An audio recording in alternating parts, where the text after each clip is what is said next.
for people who are trying to get better at chess, beginners or at any stage of their development, what advice would you give about getting better? Except watch your channel. Yeah, of course, watch my videos. Check out chessly.com. That's where we're going to scale the courses to. But no, on a serious note, you have to be prepared to lose way more than win. My mom gave me advice when I was maybe 13 or 14, and I just discovered that I liked girls. She said, you're going to get a lot more no's in life than yeses. That even happened with my wife, actually. Our whole journey is quite fascinating. It's paved with rejection. Paved with, yes, various ghostings over the course of years. But we got married and we love each other very much. So it's a wonderful tale. But it's the same in chess. You're going to lose a lot, and you have to be, for adults, I noticed kids and adults learn chess very differently. Kids yell out in class and they're very excited and they don't realize how many times they get something wrong. Adults never want to talk during lessons because they're afraid of being wrong. Adults will preface correct answers with, this is probably wrong, but like, shut up. You're paying for a private lesson.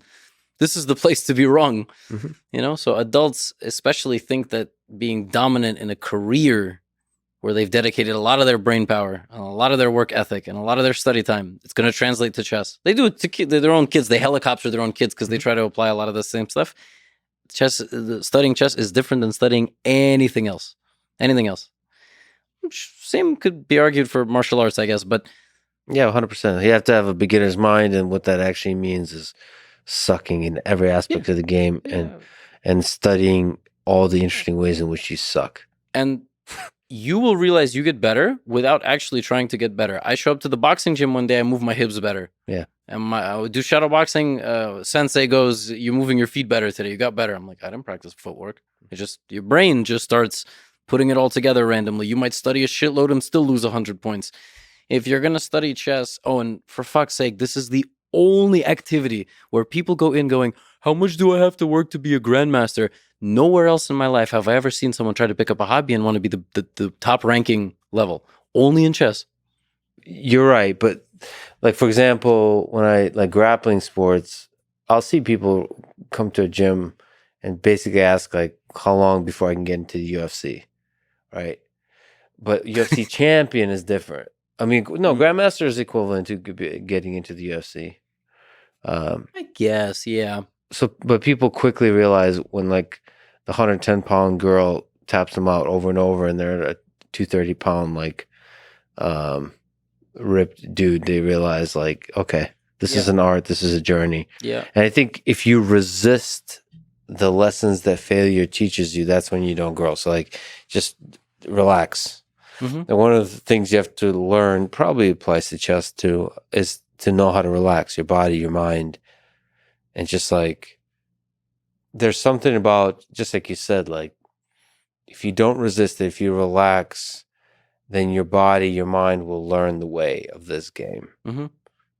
And probably add to that is just put a lot of hours in of having fun.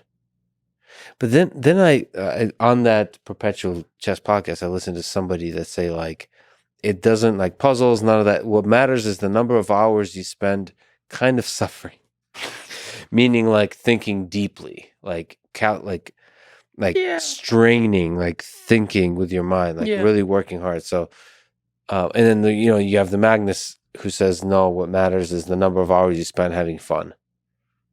Yeah, it's a mix. It's a mix. He's right. I don't quite agree with suffering, but I think people do a lot of fake learning.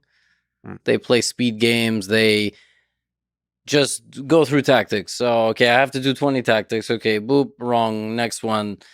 I used to tell my students, you need to do 10 puzzles and you need to get 100% correct. I don't care how long it takes. So I suppose that kind of is like the suffering theory. But if you do 30 puzzles and you get 8 correct, what even is that? That's it's a laughable and correct amount of, what is it, 29%? I don't know, but 26%. you can't do that. You have to get things right, and that's the only way you're actually. And that requires like thinking deeply and like really struggling, like especially if you're doing the puzzles at the level that's your level. I've done a puzzle for an hour before because I was so stubborn. Yeah, I didn't want to just put in a wrong answer. Yeah, the guy I was listening to said like that's good. You should do that. Maybe for me, and the same with blindfold chess. I have to say, like my blindfold skills, I never practice. I can visualize the board quite well. I've played 4 games blindfolded at the same time. That sucks. That just feels horrible in the brain afterward. But like I can play 4 simultaneous games blindfolded. Yeah. Yeah. What's that take to do that? I don't know. And I get asked that all the time. How do I practice? Why the fuck? Why would you do that to yourself? There's no need. It's a good party trick. It is, yes. It is. The video of Magnus doing it in Columbus Circle on YouTube has like, I don't know how many views.